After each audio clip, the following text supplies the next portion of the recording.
Hello everyone and welcome back to my channel. Mayam kamay taunarige. Mayam nungainaribo. Mayam ngasi agi vlog se khoi chiche hoida chatpagi oidoine ba kaisum ahen bagi dinatre.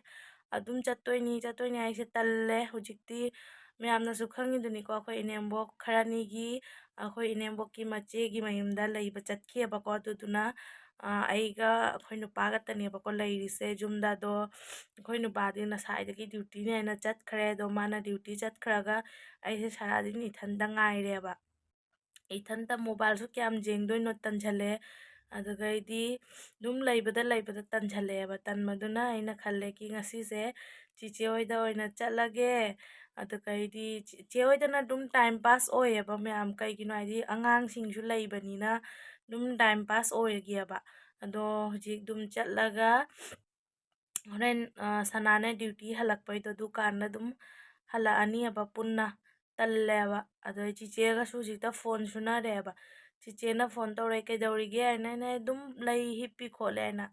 ado mayam ngasi kanoneba sunday su oire banneba sunday numita parlor su ban oire angang singi tuition kai ka su loi ban oire no moi jumda dum laireba moi su dum phone tawre kaidawrige aina jumda dum lay hipna khona aina to chichena hae nathanta talladi lao khoida masu bannina jumda lay angang singsu bannina dum jumda lay nathan laitei sarukpudi lao laaga horen matlab ai nupado mana duty loiraga yumda hanbai kanodada dum punna hanminagro nathanda laitei sarukpudi lao aina phone da haireeba hairakpaduna ainasu kale duna faradra ainane ai hujik sandagi thabak kaika loi loisalle dup kaika loi thaba khotpa loire duga hujik ngahak dum sanda dup thaba ga thokpasu nungaitena ko aduna dum ngahak leiraga thokke aina dum leirineba adoni mayamdo hujik chiche hoida chatlaga ada yauraga mu kai tawba khotpa aido dum yenghalage ko mayamda dum mayam yengminaseba loibo mayam ai hujik chiche hoida laiyaba ko ado ngahak oire lakpa ꯑꯩꯈꯣꯏꯒꯤ hello ꯕꯥꯕꯨ ꯁꯦ ꯃꯥꯒꯤ ꯅꯍꯥꯟ ꯃꯃꯥꯅ ꯆꯥꯜ ꯕꯖꯥꯔꯗꯩ ꯂꯩꯔꯛꯄ ꯗ꯭ꯔꯦꯁꯇꯨꯅꯤ ꯁꯦ ꯐꯨꯔꯤꯠꯁꯤꯒ ꯁꯤ ꯈꯪꯒꯥꯎꯁꯤꯒ ꯒꯣꯀꯨ ꯀꯠ ꯈꯪꯗꯦ ꯑꯗꯨꯒꯩꯗꯤ ꯆꯥꯛꯈꯨꯝꯗꯅ ꯑꯩꯈꯣꯏ ꯆꯦ ꯃꯆꯥꯅꯨꯄꯤ ꯇꯟ ꯍꯧꯔꯤ ꯇꯟ ꯀꯟꯅ ꯍꯧꯔꯦꯕ siga ama khajing ama chong se ngui nakta kaida do morning da khajing am chongi ai khali asing ngui khajing se tan hauya ba khoi nu na ai lai ai na sa ga tan ga ye dekho कौन है ये खजिंग है back camera ना ये लग के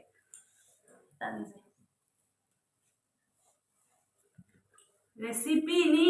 mayam recipe break la asi se kaino tu si khabai ja de ama khabai de thibang de ga jang ga tani ngadi asi ma khada leiri tani ngadi indak lakta law ai dukan hangdo ni dukan sai se kanan ngano sai tu ta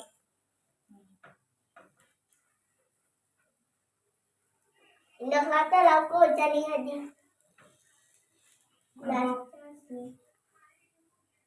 no, वो पागल ऐसा क्यों बोलता है रे दीदी को मैं जिक तन करना हो रे बको चा लोन बलोरगा मुयंग लगा से प्लेट नुनु लौथो चारनी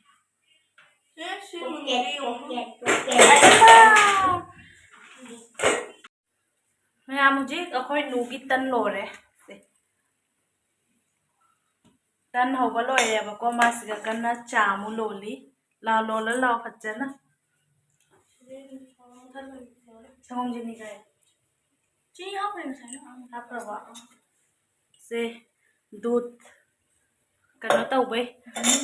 हुजिक मा ऑल मतलब चा पूरा लोरगा पुथोकचरा आनिबा दुगा यंग हलागे देखो खाजंग मैं मुझे चा ngairineबा को दोजिक चा पुथोरागा यंग हलागे दुगा चा थकपा लोरगा Ngarang khoi chichena leirappa phirondo sibudi babugi oirena ko babugi nattabada nunugi su leirayebako adu nunugi du su yenghalaktoine mayam dum yengminaseba mayam cha lore siga nunu cha kanna hairi ai masagi lojare ima ye raha chai ye raha roti hꯧꯖꯤꯛ ꯆꯥꯕ ꯍꯧꯔꯒꯦ ꯆꯥꯕ ꯍꯧꯖꯔꯒꯦ ꯃꯌꯥꯝ ꯍꯧꯖꯤꯛ ꯆꯥ ꯊꯛꯄ ꯂꯣꯏꯅ ꯂꯩꯔꯛꯄ ꯐꯤꯔꯣꯜꯁꯤꯡꯗꯣ ꯌꯦꯡꯉꯤꯅꯦꯕ ꯑꯗꯣ ꯁꯤꯗ ꯂꯤꯠꯂꯤꯕ ꯁ꯭ꯋꯦꯇꯔꯁꯤꯁꯨ ꯂꯩꯔꯛꯏꯅꯤ ꯑꯗꯣ ꯃꯊꯪ ꯃꯊꯪ ꯑꯗꯨꯝ ꯌꯦꯡꯍꯜꯂꯛꯑꯒꯦ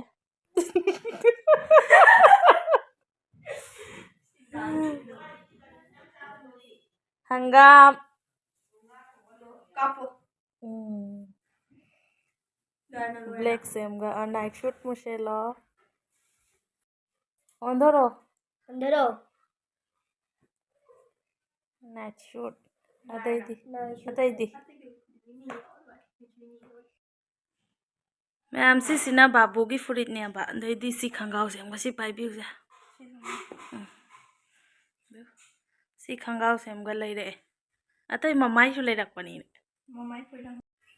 मैम चा थकपा लोरगा फिरोन कैकादो येंगबा लोरेदना येंगहल्लेदनाको हाइदी अदुगा अइना हनगेना खलमनेबा अदो खoi चेना हल्दुरनु दुम सिगा दुम चाक चारोना हायबा अदो कन्ना चाक थोंगी से चाक थांगतक्रे सिदा हवाई मोसोरी अमा कन्ना ngौरेबा असना आलू भाजा तौबा लोरे हवाई मोसोरी सु लोरे सिदा चाक थांगतक्रे मथेलाइबु सितनेबाको ngasi म्याम अदो सी चारगदी हंदोरबनी अदो सी थोंबा खोटपसे पुंगलोय लोयरगा यंगहलागेको म्यामदा मैम अइना चाक चाबदा यंगहनगेन हाइबदो चाकती तोएबको यंगहनबा काउथोकरे अदो अइ नुपादु ड्यूटी चटकिनाको दो माइदो सिगा टिफिनदा हापेबा माना ड्यूटी हलकपदा सिदा चंगागा अइसे मागा पुन्ना युमदा हंदोइनेबदो माइ सरुपुदी टिफिनदा हापना थम्मे दो मथेलसिंदो यंगहलागे मैम सिदा लेरेबको माइ सरुकसिदा चाक खाइरे तो सिदा आलू बजादो दैसे हवाई थोंबदो दैसे सलाद अमा तौरे असितनिको सी पैकिंग तौरगा मागी सरुक पुहरानी हुजिक सिगा हुरानबम लैदु मैम आई हुजिक अखोय चे होइदगी चटलेबको साना लाए लौबगी आई हुजिक थोए जुम चटपैदमक्ता माला मम्मना कसुम्बु उद्रे दु सना गाड़ी पोरे चलनी थोंगान थोए हुजिक जुम चलगा मु मखा तारागे यामै हुजिक युमदा यौरेबको अदो दुम मतंग सिगा ब्लॉग से लोइसनजरगे आई हस्बैंड की पोरकपदो मा दुम जुमदा फम्मगा चारनी आइदी पोथारनी अदो सिनी म्याम ngasi आइगी ब्लॉग से सी मतंग सिगा दुम लोइसनजरगे नेक्स्ट ब्लॉग ता मुक थेंगनारसी बाय बाय म्याम अदो अनौबैसिना होरगदी सब्सक्राइब तौबिरमो आई चैनल से वीडियो से लाइक तौबिरमो अदो लोइसनजरगे को म्याम बाय बाय